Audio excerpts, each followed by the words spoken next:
Salut à tous, on se retrouve pour l'épisode 2802 du Zap Image. On commence aujourd'hui en ce jeudi 8 février avec des anniversaires et tout d'abord le milieu allemand du Bayern Munich, il s'agit de Kimmich. Il fête aujourd'hui ses 29 ans, ce joueur qui a été pisté lors du dernier mercato hivernal par le PSG ou le Barça. Le Barça a toujours rêvé de Kimmich. Bon anniversaire à lui et aussi Hakan Çalhanoğlu. Donc le joueur turc qui fête aujourd'hui ses 30 ans, ou Buchanan, nouveau joueur de l'Inter qui a été transféré lors du dernier mercato hivernal, il fête aujourd'hui ses 25 ans.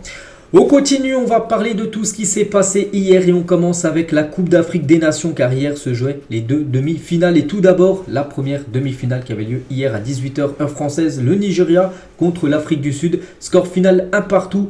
Pas de but en prolongation, du coup, tir au but. Et le Nigeria était meilleur que l'équipe sud-africaine lors de cette séance de tir au but 4-2 lors des tirs au but. Et du coup, le Nigeria s'impose et le Nigeria se qualifie pour cette finale de cette Coupe d'Afrique des Nations. Félicitations à cette équipe. Dommage pour l'Afrique du Sud, on se souvient.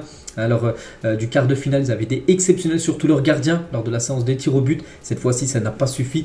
Ils se sont fait éliminer, mais dommage, ils ont quand même accédé au dernier carré de cette CAN. Donc, bien sûr, c'est une CAN réussie pour l'équipe sud-africaine.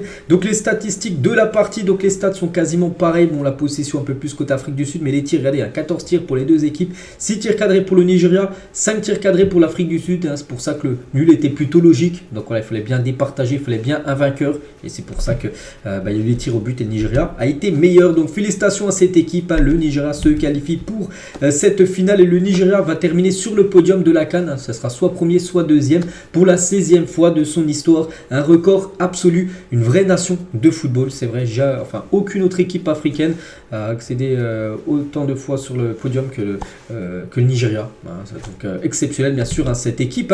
Et le Nigeria, peut-être leur 4e CAN remportée, on verra, parce qu'ils ont remporté 3 fois cette compétition, en 1980, en 1994, en 2013, et peut-être 10 ans après, ils vont retrouver, 11 ans après, vu qu'on est en 2024. Donc voilà, cette CAN tout simplement. Donc on verra, la finale, c'est prévu bien sûr dimanche.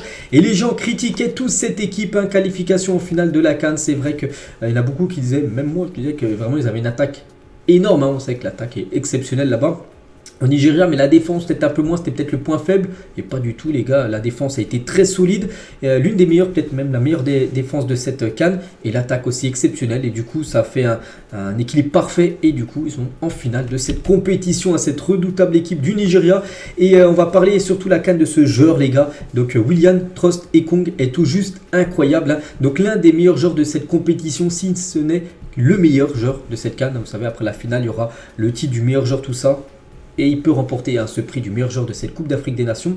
Ce joueur qui a marqué hier un but lors de cette rencontre contre l'Afrique du Sud. C'est vrai que la fin de match a été houleuse parce que le Nigeria, regardez, marque pour porter le score à 2-0, mais voilà, ils ont eu peur parce que la VAR donc, du coup donne un pénalty à l'Afrique du Sud et refuse le but du Nigeria. Pourtant le but du Nigeria avait été bon, mais avant il y avait une faute pour l'Afrique du Sud et du coup ça a enlevé le but de Osimhen, parce que c'est Osimhen qui a marqué le 2-0. Et du coup, il y a eu pénalty pour l'Afrique du Sud. Voilà, ça a été la clim totale pour le Nigeria. Et l'Afrique du Sud convertit. Son pénalty porte le score partout à la 90e minute de jeu. Elles se sont fait revenir en toute fin de match cette équipe du Nigeria. Et le joueur, les gars, qui a marqué ce but égalisateur, voilà, ce pénalty égalisateur pour l'Afrique du Sud. Donc c'est le même joueur qui avait marqué un magnifique coup franc contre le Maroc en pleine lucarne. Il a fait la célébration de CR7. Hier, après son but égalisateur en toute fin de match contre le Nigeria, autre célébration de CR7. Quand CR7 en bas à droite s'est assis sur un panneau publicitaire, mais il a fait la même chose avec ses collègues sud-africains. Et c'est vrai que l'Afrique du Sud, on peut dire, ils n'arrivent pas contre le Nigeria. Donc l'Afrique du Sud a été éliminée par le Nigeria à chaque demi-finale de la CAN qu'elle a disputée au cours de ce siècle. Donc en février 2000, donc il y a 24 ans, le Nigeria contre l'Afrique du Sud, pareil, demi-finale, le Nigeria s'est imposé 2-0. Et 24 ans après, ils n'ont pas pris leur revanche tout simplement. Et de nouveau, c'est le Nigeria qui leur fait mal. Donc un partout, et je dis, victoire au tir au but. Donc voilà ce qu'elle va dire sur cette première demi-finale. On va parler maintenant de la seconde demi-finale. C'était hier soir entre la Côte d'Ivoire et la République démocratique du Congo. Donc un match serré de toute façon. Voilà, quand on arrive en demi-finale, tout ça, c'est très rare de voir des très gros résultats. Bon, c'est déjà arrivé dans l'histoire du football. Je pense à un match en 2014, une Coupe du Monde, où il y avait eu 8 buts dans la rencontre, un 7-1 pour l'Allemagne. Donc voilà, bon là, il n'y a pas eu 8 buts dans la rencontre. Bref, Il y a eu 1-0 pour la Côte d'Ivoire. Sébastien Haller, l'unique buteur du match, mais que ça soit 1-0, 8-0, je le répète à chaque fois. Le plus important, c'est la victoire et surtout la qualification pour cette équipe ivoirienne. Ils reviennent de très très loin. Quand même, la Côte d'Ivoire, c'est fou. Donc 14 tirs, 2 tirs cadrés. Ils ont marqué un but. La RDC, pareil, donc la moitié de tirs, mais le même nombre de tirs cadrés. Donc voilà, ça c'est joué à rien. Ça aurait pu être un match nul, ça aurait pu être en prolongation. Ça aurait pu être la RDC qui aurait gagné le match. Mais voilà, c'est la Côte d'Ivoire à la fin du compte qui s'impose 1-0. Et du coup, la Côte d'Ivoire se qualifie pour sa finale, parce que pour la finale de cette compétition où elle se déroule bien sûr chez elle, c'est en Côte d'Ivoire bien sûr, cette compète, et c'est vrai que c'est juste hallucinant quand même ce parcours, et de se dire que la Côte d'Ivoire est en finale de cette CAN. Un petit rappel, si on revient quelques jours en arrière, donc 3 points seulement en poule avec une qualif grâce à la règle des meilleurs troisièmes, sinon voilà, c'était fini, c'était déjà fini dès les phases de poule. Donc c'est rappelé une meilleure troisième. Donc sélectionneur viré en cours de compétition, c'est Jean-Louis Gasset. Victoire au tir au but face à un des favoris, le Sénégal. Victoire à l'arraché en prolongation face au Mali. Victoire aboutie face à la RDC, touché mais jamais coulé, la Côte d'Ivoire. Et c'est vrai que ça me fait penser, tiens, juste là j'ai d'y penser, ils ont fini meilleur troisième et ils sont en finale. Ça me fait penser un peu au Portugal en 2016, pareil, ils avaient fini troisième de leur poule lors de l'Euro. Ils étaient allés jusqu'au bout, ils avaient même gagné la compétition contre l'équipe de France. Donc voilà, pour l'instant c'est quasiment le même parcours, on peut dire, pour cette équipe ivoirienne. Et on va parler quand même de ce coach, parce que voilà, on parle de l'équipe, mais il faut oublier que ils ont changé de coach en plein milieu de la compétition. Magnifique travail d'Emers Faye qui a récupéré la Côte d'Ivoire dans un sale état, en plein milieu de la CAN, et qui atteint la finale. Pourquoi en sale état? Parce que regardez les gars, ça date du 22 janvier. Donc là, il y a déjà 2 semaines qui sont passées. Mais la catastrophe, souvenez-vous, ce 4-0, la Côte d'Ivoire se fait humilier 0-4 et n'a plus son destin en main. Donc les éléphants peuvent encore se qualifier en figurant parmi les meilleurs troisièmes, mais avec seulement 3 points et une différence de -3. Donc à l'average, les chances sont très minces. Ça serait une véritable désillusion pour le pays organisateur de cette CAN s'ils venaient à se faire éliminer. Donc on sait que c'est le Maroc qui les a sauvés, parce que le Maroc devait... la Zambie surtout ne devait pas gagner contre le Maroc. Le Maroc s'est imposé. Et du coup, ils avaient fini meilleur troisième. Puis après, on sait le parcours qu'ils ont fait. Ils sont passés à rien d'une élimination, puis ils sont en finale. C'est le foot les gars. C'est pour ça que c'est le plus beau sport au monde tout simplement.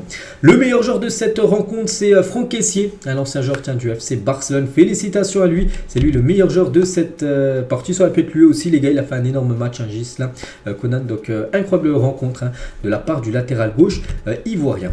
Quelques photos aussi de cette rencontre. Il y a Sébastien Haller, le buteur. Ça fait plaisir pour lui, parce qu'on sait ce qu'il a vécu comme ces derniers mois.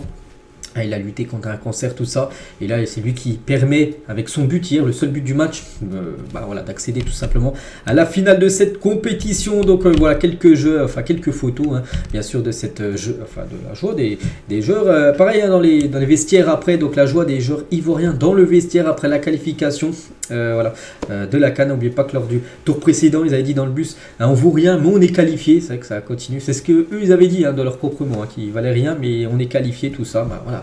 Peut-être ils valent rien, c'est eux ce qu'ils avaient dit, mais voilà, ils sont quand même en finale de cette CAN, cette sélection ivoirienne. Et bien sûr, il y avait beaucoup d'ambiance, beaucoup de joie du côté de Abidjan pour fêter cette qualification en finale. Donc maintenant, il faut finir le travail. Bien sûr, il faut gagner maintenant cette finale.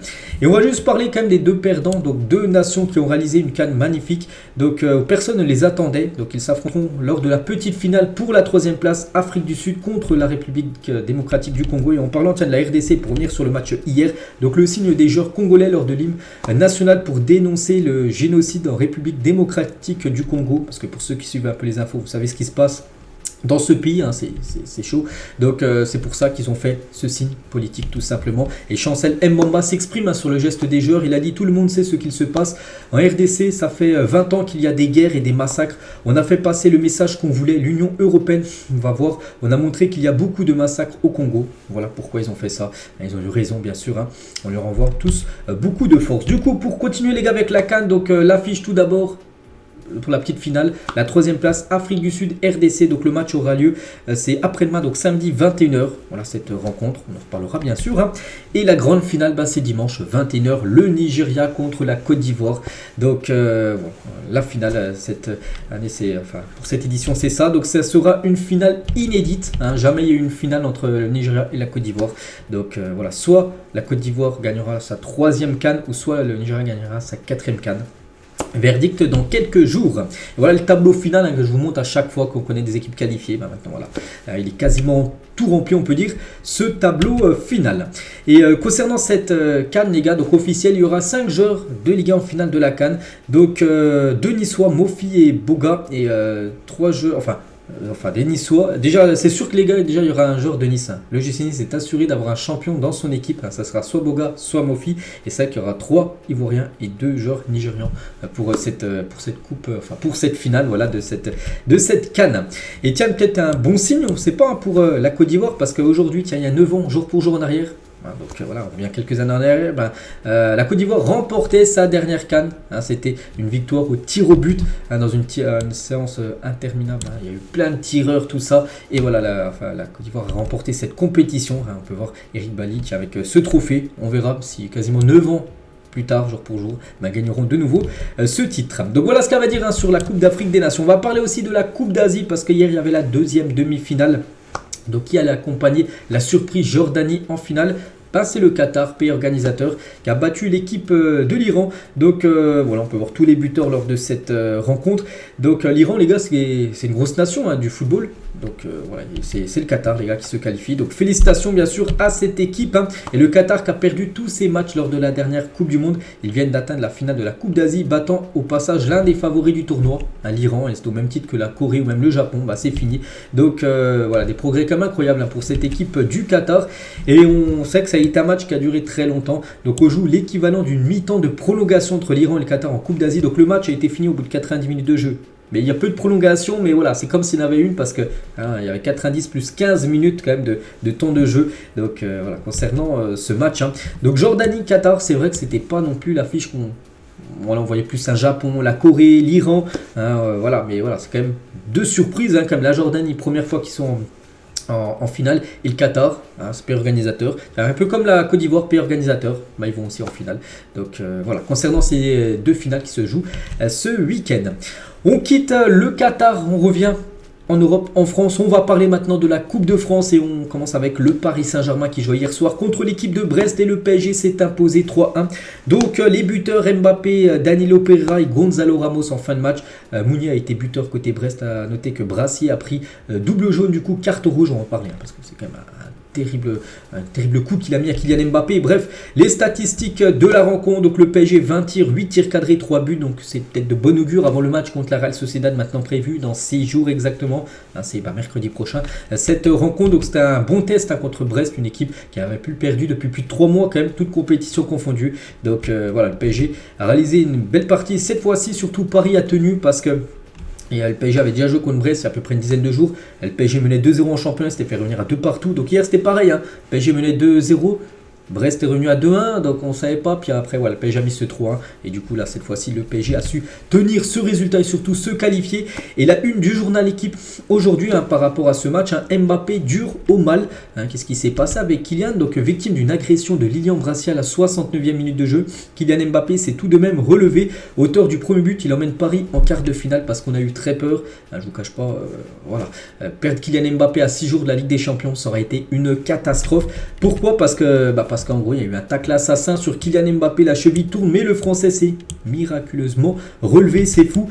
Donc voilà, là c'est une photo, je ne peux pas vous montrer les vidéos, voilà, parce que je pense que vous l'avez vu peut-être la vidéo qui tourne sur les réseaux sociaux, mais on a l'impression vraiment sa cheville, les gars, à l'angle droit. On s'est dit non, c'est pas possible, pas encore. Chaque année, on sait qu'il y a toujours un blessé 3 ou 4 jours avant les matchs de Ligue des Champions importants. Là, on s'est dit, non, pas Kylian Mbappé, le meilleur joueur du PSG. Heureusement, il est arrivé à se relever. Donc jaune direct, normalement ça aurait dû peut-être rouge direct, donc il a pris double jaune, donc exclu bien sûr Lilian Brassier, donc heureusement Mbappé les gars s'est relevé, parce que quand j'ai vu ça, je me suis dit, voilà, c'est fini, il va être forfait pour la Real Sociedad. Donc pour l'instant, on ne sait pas. Donc premier examen rassurant pour Kylian Mbappé après ce vilain choc contre Brest.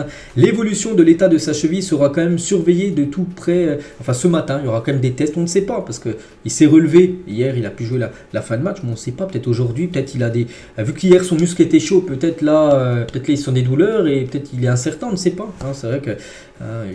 on est plutôt inquiet du côté de Paris concernant l'état, on peut dire, de Kylian. Et Brassier, les gars, sur son vilain tacle sur Kylian Mbappé, il a dit je m'en veux, j'espère pour lui qu'il n'y a rien de grave, cela fait partie du football, j'ai voulu intervenir directement balle au pied, malheureusement j'ai raté le ballon, puis il a pas du tout raté, plutôt la cheville de Kylian Mbappé, qui a tourné quand même.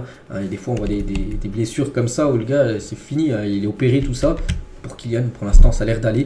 On croise les doigts. Et surtout que Kylian, il a été très bon lors de ce match. Une note de 8 sur 10 pour Kylian Mbappé, donc buteur. Il nous a fait vraiment un gros match, un très bon match. Et Dembélé, la même chose, une note de 7.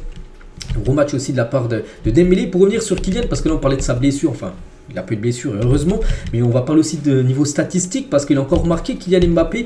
Et Mbappé vient d'inscrire quand même son 30e but depuis en gros le début de la saison. Toute compétition confondue, c'est quand même exceptionnel. Donc 30 buts cette saison avec le PSG, donc depuis la saison 2018, qui de Bondy, donc Kylian Mbappé, bref, a inscrit 30 buts par saison au minimum. C'est pour ça que c'est un très grand joueur, c'est parce qu'il est régulier. Regardez, 39, 30, 42, 39, 41, il est déjà à 30 buts inscrits, alors qu'il lui reste, je sais pas...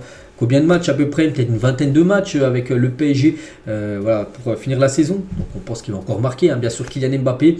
Donc voilà, c'est pour ça que c'est un très grand joueur, c'est parce qu'il est régulier. Il n'y a pas une saison où il a 39, puis après les 2 ou 3 saisons après, il descend à 15, 12 buts. Non, il continue bien sûr à marquer au moins 30 buts par saison minimum. Et là bien sûr, c'est pas fini vu qu'on est en plein milieu de la saison. Et en Coupe de France, c'est une compétition où il est le meilleur, enfin c'est la compétition où il a le meilleur ratio de buts, tout ça. 28 matchs de Coupe de France pour 35 buts inscrits et 14 passes D. Les stats sont tout simplement exceptionnels.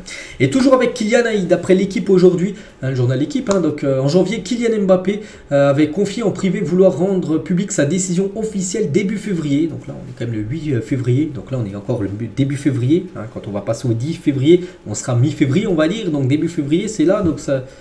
On attend voilà, la décision de Kylian Mbappé qui devrait être annoncée très prochainement concernant son futur. Bon, pour l'instant, la tendance est toujours à un départ du côté du Real Madrid.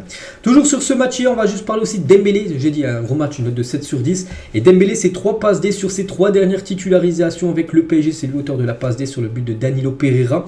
Où il fait un magnifique sprint, un magnifique dribble sur le joueur de Brest.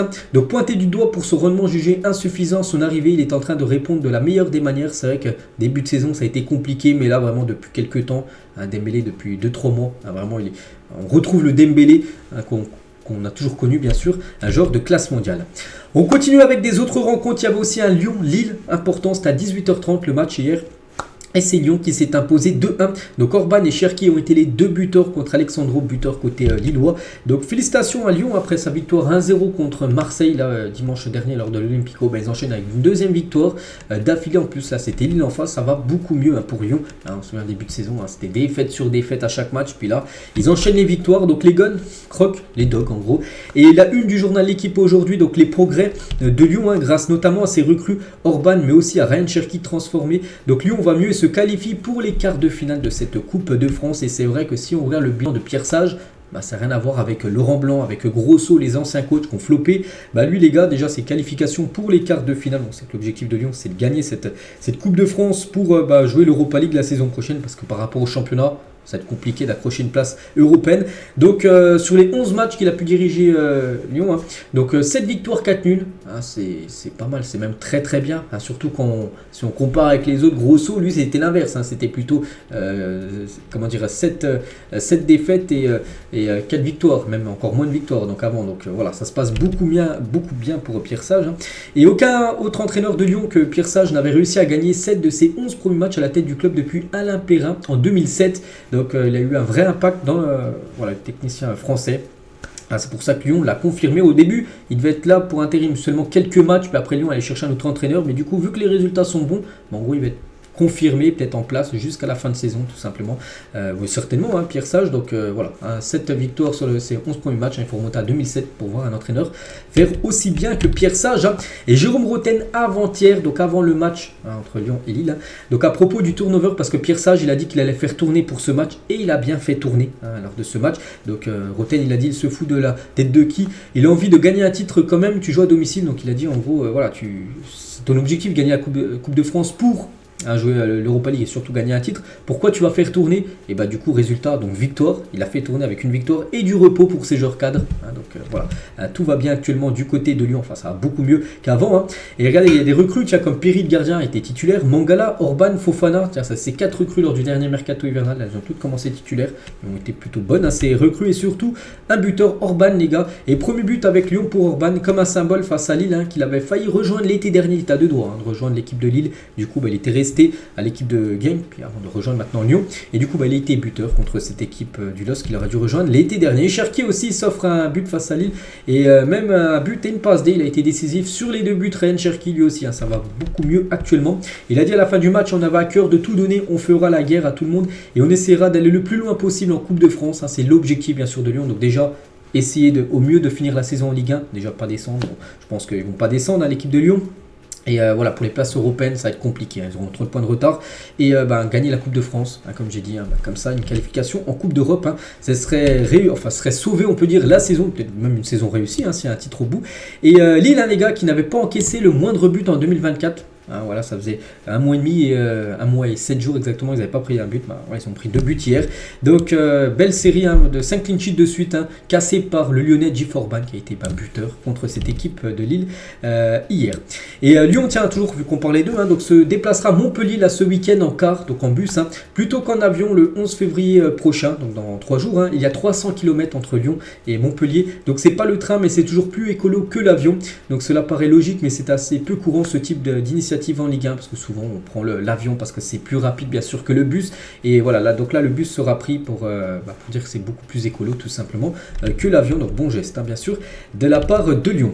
Tiens, on va parler de leur futur adversaire vu qu'ils se déplacent là ce week-end à Montpellier, et Montpellier tiens, joue un match de Coupe de France hier contre Nice, et Montpellier là actuellement c'est une catastrophe, hein. Tu as l'impression que c'était Lyon en début de saison, ils ont perdu 4-1 contre l'équipe de Nice, donc Nice, hein, voilà, se qualifie tranquillement pour les quarts de finale, hein, de cette Coupe de France tout simplement. Donc les statistiques efficaces, hein, l'équipe de Nice, moins de tirs, le même nombre de tirs cadrés, mais voilà, 8 tirs cadrés, 4 buts inscrits, alors que Montpellier, 8 tirs cadrés, 1 but marqué, il y a eu 7 arrêts comme du gardien niçois. A noter que Mohamed Ali Chaud, ancien joueur de la Real Sociedad qui a rejoint l'équipe de Nice lors du dernier mercato, vient d'inscrire son premier but, hein, du côté des Aiglons. Et c'est vrai que Nice, la saison est très bonne, hein, 14 victoires, 6 nuls, seulement 3 défaites, deuxième de la Ligue 1 derrière le PSG, et qualifié pour les quarts de finale de la Coupe de France. Et le bilan en termes de buts inscrits et buts concédés, 27 buts inscrits pour 14 buts encaissés, une défense solide, il marque des buts. Et voilà, tout va bien actuellement pour cette équipe de Nice, hein, qui peut prétendre un trophée, la Coupe de France. Bon, le championnat, je pense que le PSG, voilà, on sait qu'ils vont remporter le championnat. Et pourquoi pas surtout se qualifier pour la LDC saison prochaine. N'oubliez pas, c'est les 3 premiers qui se qualifient directement et le 4e jouera les barrages. Et côté Montpellierin, donc eux, c'est la catastrophe, hein, donc 23 matchs, toutes compétitions confondues, 6 victoires, une seule à domicile. C'est très peu quand même, hein. Ils ont pris un 4-1 hier à domicile. Bref, 8 nuls, 9 défaites, 27 buts inscrits, 30 buts encaissés, à une saison très compliquée pour l'équipe de Montpellier. Il y avait aussi un Strasbourg-Le Havre hier, et c'est Strasbourg qui s'est imposé 3-1. Donc Strasbourg se qualifie également pour les quarts de finale de cette Coupe de France. On peut voir les stats de la partie. Bon, j'ai pas vu le match, mais bon, d'après les stats, il n'y a rien à dire, hein. Strasbourg mérite totalement sa victoire, et juste côté Havrais, donc André Ayew a été buteur, et c'est déjà son 3e but en 3 matchs, hein, pour André Ayew, hein, depuis qu'il est de retour de la Coupe d'Afrique des Nations. Il a marqué un doublé lors du dernier match, là, un but hier, donc félicitations à André Ayew. On va parler de l'exploit, donc c'est le Puy foot, hein, donc ça s'appelle le Puy en Velay. Ils ont gagné contre Laval, une équipe de Ligue 2 en plus bien classée, hein, cette saison. L'équipe de Laval, ils ont gagné 2-1 le Puy-en-Velay, donc c'est une équipe de National 2, donc 4e division française. Donc voilà, c'est l'exploit, hein, de ces 8e de finale. Ils se qualifient pour les quarts de finale. On peut voir même qu'ils ont dominé quand même l'équipe, avec plus de 18 tirs, l'équipe de Laval, 18 tirs, 8 tirs cadrés pour le Puy-en-Velay, quand même pu marquer encore plus de buts. Laval, c'est seulement 1 tir cadré dans le match. En plus, ils ont marqué ce but. Donc voilà. Et donc voilà, félicitations à cette équipe, hein, qui pourrait potentiellement affronter le PSG, pourquoi pas, en quart de finale. Ce serait énorme pour cette équipe. Saint-Priest, le petit pousset, donc eux passent à la trappe. Dommage, hein, les jeux contre Valenciennes, ils ont perdu 2-1. Dommage, hein, ils ont éliminé quand même des grosses équipes lors des tours précédents, mais cette fois-ci c'est élimination pour eux. Donc ils ont quand même fait un très beau parcours, hein. Jamais ils avaient atteint les 8e de finale d'une Coupe de France. Du coup, si on fait le bilan, regardez, tous ces clubs de Ligue 1 ne gagneront pas la Coupe de France parce que sont tous éliminés, hein. Il y en a déjà des tours avant, hein, comme Marseille, bon, il y a eu Lille, voilà, en gros voilà, toutes les équipes de Ligue 1 qui ne gagneront pas cette coupe. Et du coup on connaît 7 quarts de finalistes en Coupe de France, donc 5 équipes de Ligue 1, donc le PSG, Rennes, Lyon, Nice, Strasbourg, une équipe de Ligue 2, Valenciennes et une équipe de National 2, Le Puy-en-Velay. Il reste une équipe. Parce que là il n'y a que 7 quarts de finalistes, il en faut 8 d'équipe bien sûr pour les quarts. Donc ce soir se joue Rouen-Monaco, c'est à 21h, donc voilà, c'est le dernier 8e de finale. Et voilà, après on connaîtra toutes les équipes qualifiées. À noter que le tirage au sort c'est juste avant le match, Rouen-Monaco ce soir, le tirage au sort des quarts de finale. On va parler aussi rapidement d'un match d'une équipe française, c'est l'équipe de Nantes qui jouait hier un match de Youth League, donc Ligue des Champions Junior on peut dire, c'était contre Séville, c'était un match de barrage et ils ont gagné 3-2 l'équipe de Nantes et du coup se qualifient, les Nantais se qualifient pour les 8e de finale de la Youth League. Félicitations à cette équipe, ils menaient 3-0, ils se sont fait revenir à 3-2 mais ils ont réussi à tenir ce score et du coup qualification pour le FC Nantes, centre de formation on peut dire, donc voilà, l'essentiel est assuré pour eux. Et il y avait pas mal de monde dans le stade de la Beaujoire, 13 370 supporters nantais sont à la Beaujoire pour assister au match d'hier, donc c'est la 7e plus grosse affluence de l'histoire de la Youth League, magnifique, donc voilà, les supporters nantais ont répondu présent. Nantes a été éliminé aussi de la Coupe de France. Bon, les supporters sont plutôt allés voir les jeunes qui ont performé lors de ce match de Coupe d'Europe Junior. On prend la direction de l'Angleterre, il y a aussi des matchs de FA Cup. Tiens, on va parler de ce Aston Villa Chelsea, donc c'était un match retour parce qu'au match aller il y a eu 0-0, donc en FA Cup donc, quand il y a un match nul, donc en gros le match est rejoué et cette fois-ci l'équipe qui s'était déplacée au match aller reçoit, donc cette fois-ci c'est Chelsea les gars qui s'est imposé 3-1 Aston Villa et du coup Chelsea se qualifie pour la suite de cette compétition. Donc Gallagher, Enzo Fernandez et Nicolas Jackson ont été les 3 buteurs, donc Diaby, joueur français, a été buteur côté Aston Villa mais ça n'a pas suffi, donc Aston Villa qui avait perdu déjà il y a quelques jours à domicile. C'était, je ne sais plus contre qui, je crois, Newcastle qui les avait battus. Ils ont perdu de nouveau contre Chelsea. N'oubliez pas que cette équipe avait plus perdu depuis plus d'1 an à domicile. Ils avaient battu quand même Arsenal, City. Et là, ils ont perdu quand même 2 fois à domicile lors des dernières rencontres. C'est un peu moins bien pour Aston Villa actuellement. Et on va parler d'Enzo Fernandez parce qu'il a marqué un magnifique but, coup franc de plus de 30 mètres. Et il n'a rien pu faire, le gardien Martinez. Le gardien, qu'on connaît tous en France, le gardien argentin. Donc c'est parti en pleine lucarne. Donc voilà, en gros, il a marqué contre son collègue de la sélection. Donc magnifique but d'Enzo Fernandez. Il nous a fait la célébration là. Cristiano Ronaldo, à la Léo Messi, à la Nabil Fekir qui a également fait cette célébration, on se souvient, lors d'un match contre l'équipe de Saint-Etienne avec l'équipe de Lyon. Donc il a enlevé son maillot et il l'a montré tout simplement, Enzo numéro 8. Donc voilà, sublime but d'Enzo Fernandez, l'une des recrues les plus chères de l'histoire de la première ligue. Il y avait aussi un match les gars, tiens, Nottingham Forest Bristol de Comachele, il y a eu 0-0, donc le match du coup a été rejoué cette fois-ci à Nottingham Forest et cette fois-ci Nottingham s'est imposé, il y a un partout, ça s'est joué au tir au but parce que là il fallait un vainqueur, il n'y avait pas de troisième match, non voilà, il faut un vainqueur. Et c'est Nottingham qui a été meilleur lors de la séance de tir au but que Bristol City. Du côté de l'Espagne, il y avait aussi une demi-finale de la Coupe du Roi. L'Atlético Madrid contre l'Athletic Bilbao. Et l'Atlético Madrid s'est incliné 1-0 pour cette demi-finale aller. Le match retour, maintenant il y a San Mamés. On sait que c'est compliqué d'aller jouer là-bas. Par exemple, San Mamés à Bilbao avait éliminé le Barça. On se souvient alors des quarts de finale. Donc l'Atlético, voilà, pas bon. Ils ont éliminé le Real, c'est le tour d'avant. Mais là, ça coince pour eux. Donc voilà, match retour prévu, ce sera prévu fin février, le match retour cette fois-ci à San Mamés. On peut voir les statistiques. C'est dommage parce que l'Atlético a quand même dominé dans cette rencontre. On va parler d'un match amical qui avait lieu hier entre Vissel Kobe, une équipe japonaise, et l'Inter Miami, l'équipe de Suarez ou même de Messi. 0-0, donc ça s'est joué au tir au but, c'est un match amical. Donc voilà, c'était juste voilà, pour désigner un vainqueur et c'est Vissel Kobe 4-3 qui s'est imposé contre l'Inter Miami. On peut voir les stats, c'est voilà, c'est quand même inquiétant pour l'Inter Miami. 4 tirs seulement, 2 tirs cadrés dans le match, c'est vraiment très inquiétant cette équipe. Donc Vissel Kobe aurait même dû gagner le match avant d'aller au tir au but. Et c'est vrai que l'Inter Miami, les gars, sur ces 14 derniers matchs, c'est seulement une victoire. Vous avez gagné contre Hong Kong, là, je ne sais plus, 4-1 ou 4-2 il y a 2 ou 3 jours. 9 défaites et 4 nuls pour cette équipe qui commence dans 2 semaines. Son championnat de MLS, c'est inquiétant quand même cette équipe de l'Inter Miami. Donc Messi, il a commencé remplaçant, il est entré à l'heure de jeu à la 60e, Messi est rentré en cours de jeu. Bon, ça n'a pas suffi vu qu'il n'y a pas eu de but inscrit de toute façon dans ce match, ça s'est fini à 0-0, mais il y a bien sûr beaucoup de supporters qui sont venus voir le joueur, Léo Messi. Et à noter que Busquets, les gars, au bout de 25 minutes de jeu, il est sorti sur blessure grave, grosse blessure, le joueur, j'ai pu voir, j'ai pas vu le match, mais j'ai vu l'action de la blessure, un gros tacle, un peu comme Brassier sur Kylian Mbappé, donc lui c'est pas relevé. On peut voir Busquets qui a été sorti au bout de 25 minutes de jeu. On peut voir que Messi, je dis qu'il est rentré, je dis à la 60e minute de jeu. Et tiens, en parlant de de Vissel Kobe, l'ancien joueur Iniesta. On peut voir qu'il a fait une photo avec ses anciens collègues du Barça, donc Suarez, Messi, Alba et Sergio Busquets.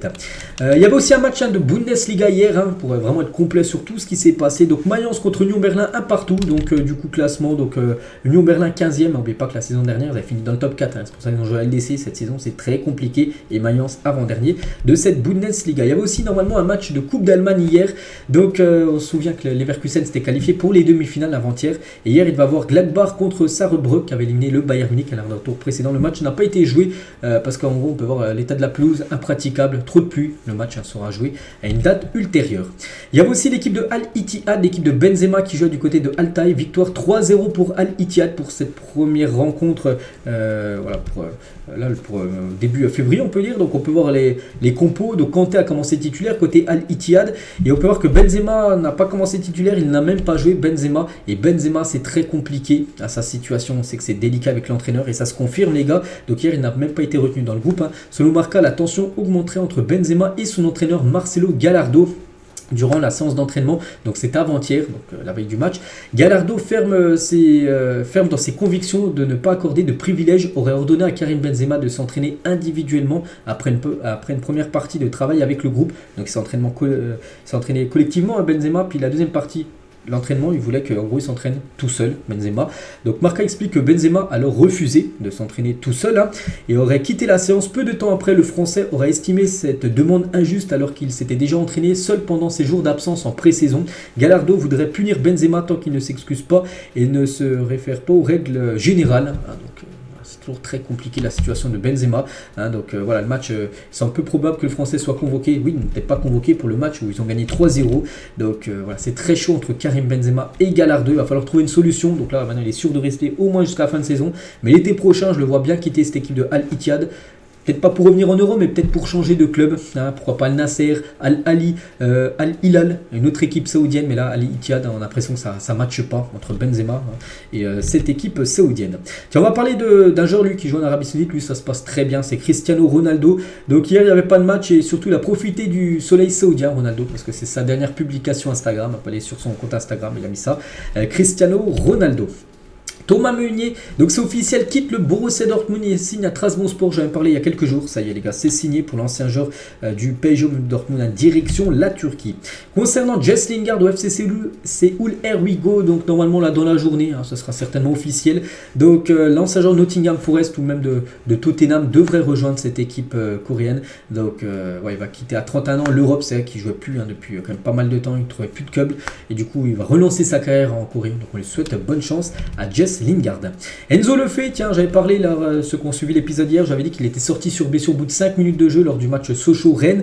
Et en gros, on peut voir qu'il souffre d'une déchirure aux ischio-jambiers. Donc c'est même pas du tout une bonne nouvelle pour Rennes et pour le joueur. Donc le milieu breton va louper le barrage de la Ligue Europa face à l'AC Milan. Donc jeudi prochain, tiens, dans une semaine jour pour jour. Milan, Rennes et il sera forfait parce que dans une semaine les gars il sera pas rétabli une déchirure aux ischio-jambiers, c'est-à-dire la cuisse. Dans une semaine t'es pas rétabli par rapport à cette blessure là, donc gros forfait, gros coup dur on peut dire pour le Stade Rennais. On va parler aussi du Barça et l'appel du FC Barcelone pour faire annuler le deuxième carton jaune de Victor Roque a été rejeté parce qu'il a pris un double jaune la semaine dernière. Sur une faute, normalement c'est pas jaune, c'est pas possible. Et du coup, le Barça fait appel. Du coup, ça a été rejeté. Donc le Brésilien ne pourra pas jouer. Il sera bien suspendu pour le match contre Grenade dimanche soir 21h. On va parler aussi de Dani Alves. Donc Dani Alves, ancien joueur du PSG, de la Juventus Turin, du FC Barcelone. On sait que depuis quelques temps, il est en prison en attendant son procès. Et son procès a commencé, c'était lundi. Donc hier, mercredi, c'est la première fois qu'il parlait. Parce que lors des 2 premiers jours, c'était la plaignante de la partie Séville qui disait ce qui s'était passé. Et là, il a dit ses premiers mots. Et écoutez, voilà ce qu'il a pu dire. Donc Dani Alves a pu livrer sa version des faits durant son procès hier à mercredi. Donc l'ancienne gloire du Barça risque de 9 à 12 ans de prison, 150 000 € d'amende et 10 ans de liberté surveillée pour agression sexuelle selon le code pénal. Donc il a dit je me suis mis à danser avec la plaignante, il y avait une tension sexuelle et j'ai commencé à lui parler pour que nous allions aux toilettes. Elle a mis sa main derrière mon dos et a commencé à me toucher. Elle m'a dit oui pour aller aux toilettes et je n'ai pas eu à insister. J'ai attendu un moment pensant qu'elle ne viendrait pas pas, qu'elle ne voulait pas. Et quand j'ai ouvert la porte, je l'ai presque heurtée. Elle s'est mise à genoux devant moi et a commencé à me faire une fellation. Cela a duré toute la durée du rapport. Ensuite, elle s'est assise devant mes jambes.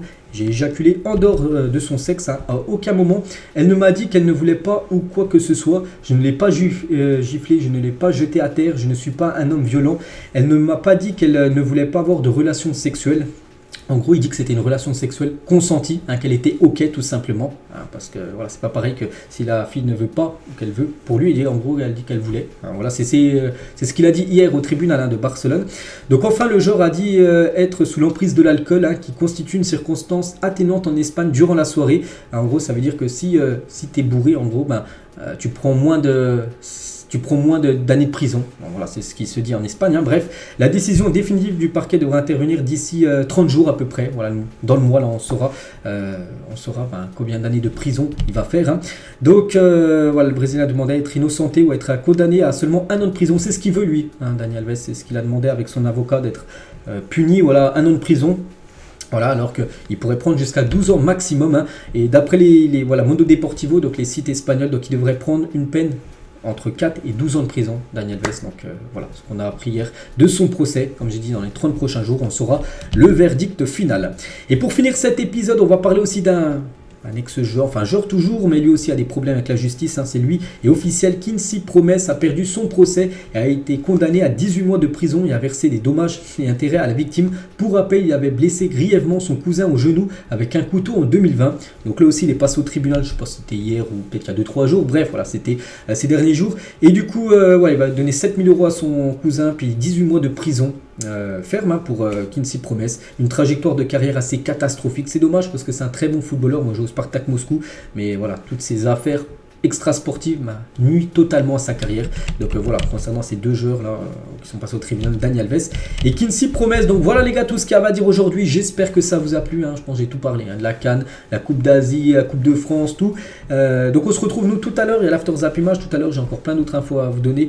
Et sinon, demain les gars, sur cette chaîne, on parlera de toutes les infos du jour. Allez, moi je vous laisse. Je vous souhaite une bonne journée et à plus tard.